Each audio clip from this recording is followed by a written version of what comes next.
দেখো, অভিষেক বন্দ্যোপাধ্যায় তিনি গতকাল রাতেই মালদা এসে পৌঁছেছেন এবং মালদা বাইপাসের ওপর একটি হোটেলে রয়েছেন এবং তার পাশেই সেখান থেকে কিছুটা দূরেই হচ্ছে এই জলঙ্গা আদর্শ সমিতি অ্যান্ড লাইব্রেরি গ্রাউন্ড, যেখানেতে তিনি আজকে তার যা কর্মসূচি দেওয়া হয়েছে যে 12:30 নাগাদ তিনি পরিযায়ী শ্রমিকদের সঙ্গে আলাপচারিতা করবেন এবং তারপরে তার কর্মসূচির মধ্যে রয়েছে যে দুপুরবেলা 1টার সময় ভিন রাজ্যে যে সমস্ত পরিযায়ী শ্রমিকরা অত্যাচারিত হয়েছেন তাদের সঙ্গে মধ্যাহ্ন ভোজন করার একটা কর্মসূচি রয়েছে।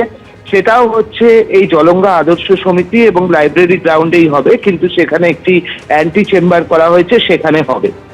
তবে এই মুহূর্তে মালদার আবহাওয়া যদি তোমাকে বলি, প্রচন্ড কুয়াশা রয়েছে এবং ঠান্ডা তো রীতিমতো রয়েছে। সুতরাং কর্মসূচিতে এখনো অবধি আমরা যেটা দেখতে পাচ্ছি যে যাদের আসার কথা বা যে তৃণমূলের কর্মী সমর্থকদের আসার কথা তারা কিন্তু এখনো সেভাবে আসতে শুরু করেননি, কারণ এখনো অবধি ঠান্ডার পরশ রয়েছে রীতিমতো এবং পুরোটাই কুয়াশা রয়েছে। তো সেই জায়গা থেকে কর্মসূচি কিছুটা মানে পিছোতে পারে এরকম একটা সম্ভাবনা রয়েছে। কিন্তু 12:30-তে যেটা অফিসিয়াল কর্মসূচি দেওয়া হয়েছে সেটা হচ্ছে 12:30-তে তিনি হচ্ছেন এই কর্মসূচি করবেন। প্রথম কর্মসূচিটা করবেন পরিযায়ী শ্রমিকদের সঙ্গে আলাপচারিতা এবং তারপরে হচ্ছে ভিন রাজ্যে অত্যাচারিত শ্রমিকদের সঙ্গে তিনি মধ্যাহ্ন ভোজন করবেন এবং যেখানে তার কর্মসূচি রয়েছে তার থেকে কিছুটা দূরেতেই অভিষেক বন্দ্যোপাধ্যায় তিনি রাত্রে ছিলেন। তো স্বাভাবিকভাবে কর্মসূচি থেকে তার দূরত্ব, তিনি যেখানে রয়েছেন দূরত্ব বেশি নয়, তিনি সেখানে পৌঁছে যাবেন এবং তারপরে কিন্তু তার আগামীকাল আমরা জানি যে তাহেরপুরে কর্মসূচি রয়েছে এবং গতকাল তিনি কর্মসূচি করেছেন বালুরঘাট, ইটাহার এবং পুরো এই যে কর্মসূচিটা চলছে যে আবার জিতবে বাংলা, তাতে মূলত পরিযায়ী শ্রমিকদের ওপর যে অত্যাচার, এসআইআর পর্বে যে হেনস্থা, এই বিষয়গুলোকে যেভাবে তুলে ধরছেন সেই লক্ষ্য রেখেই কিন্তু এই কর্মসূচি আজকেও রয়েছে। ধন্যবাদ অর্ণব। 2026 পড়তে না পড়তেই 26-এর বিধানসভা ভোটকে সামনে রেখে ভোটের দামামা বেজে গেছে। তৃণমূল বিজেপি দুই শিবিরেই তৎপরতা একেবারে তুঙ্গে।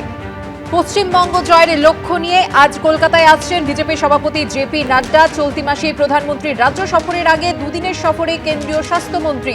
আর অন্যদিকে অভিষেক বন্দ্যোপাধ্যায় তিনি জেলা সফর শুরু করেছেন এবং আজ মালদায় অভিষেক বন্দ্যোপাধ্যায়ের সভা রয়েছে। বেলা 12টা নাগাদ তিনি সভা করবেন, পরিযায়ী শ্রমিকদের সঙ্গে আলাপচারিতা করবেন তৃণমূলের সর্বভারতীয় সাধারণ সম্পাদক। এদের দোষটা কি, অপরাধটা কি? বাংলায় কথা বলেছে, 1 হাত করে জায়গা দেওয়া হতো ঘুমানোর জন্য 7 মাস ধরে। সুকান্ত মজুমদার 7 দিন থাকতে পারবে?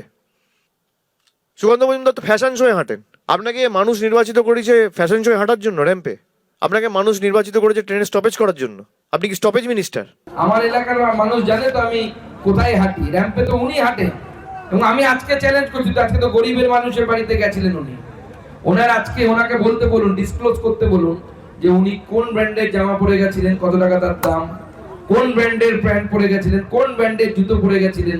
আমি আমারগুলো বলবো, তাহলেই মানুষ বুঝতে পারবে যে গরিবের কথা কে বোঝে, কে পাশে থাকে। এবিপি আনন্দ, এগিয়ে থাকে, এগিয়ে রাখে।